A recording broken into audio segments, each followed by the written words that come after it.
कोई जब एक ब्रांच की इंस्ट्रक्शन आती है, branch instruction for example branch equal, आप दो रजिस्टर्स की वैल्यूज़ को चेक करना चाह रहे हैं इफ़ दे आर इक्वल और नॉट, तो हर चूँकि मल्टीपल ब्रांच इंस्ट्रक्शंस हो सकती हैं। Let's say this is one example of branch instruction के जिसके करस्पॉन्डिंग की एड्रेस है, और इस एड्रेस के करस्पॉन्डिंग हम उस इंस्ट्रक्शन के करस्पॉन्डिंग हम ब्रांच हिस्ट्री टेबल में एक लोकेशन को फिक्स कर रहे हैं। Let's say this dot corresponds to the this branch instruction.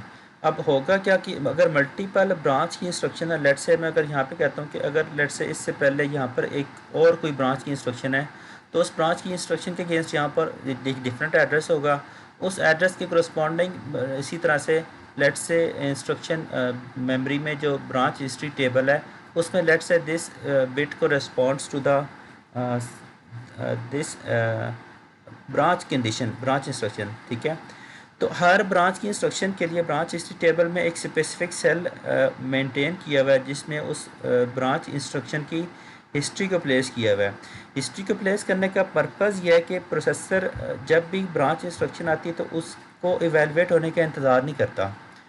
Branch instruction की इवेलुएट होने का मतलब है कि जब दो रजिस्टर्स की वैल्यूज़ चेक हों कि वो दो रजिस्टर्स की वैल्यूज़ आपस में इक्वल हैं या नहीं हैं, और उन वैल्यूज़ की बेस पे जो प्रोसेसर ने न्यू एड्रेस कैलकुलेशन करनी होती है।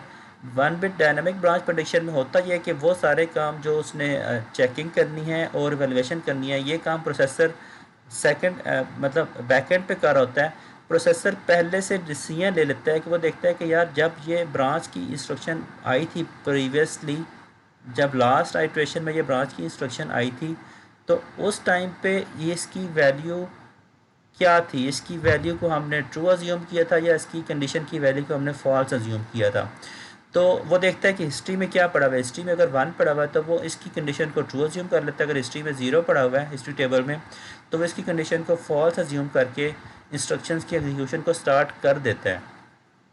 जब उसके बाद अगर कंडीशन जब एवेलुएट होती है बैकएंड पे, चूँकि पैरेलल में कंडीशन तो एवेलुएट हो ही रही होती है हर दफ़ा, अगर कंडीशन तो ठीक एवेलुएट हो जाती है, अगर मतलब अगर प्रोसेसर ने गैस किया था कि आउटकम ब्रांच की ट्रू होगी और वो कंडीशन निकलती भी ट्रू है, तो फिर तो स्मूथली काम चला जाता है, कोई किसी किस्म का डिले नहीं आता। इन केस अगर प्रेडिक्शन फॉल्स हो जाती है तो उस केस में प्रोसेसर को बेसिकली एक क्लॉक साइकिल वेस्ट करना पड़ता है उसको मैनेज करने के लिए जो उसने गलत कैलकुलेशन की होती है। इसी इसी कॉन्सेप्ट को यहाँ पे एक एग्जांपल के साथ मैंने ड्राई रन किया हुआ है। Let's discuss this. ये एक प्रोग्राम गिवन है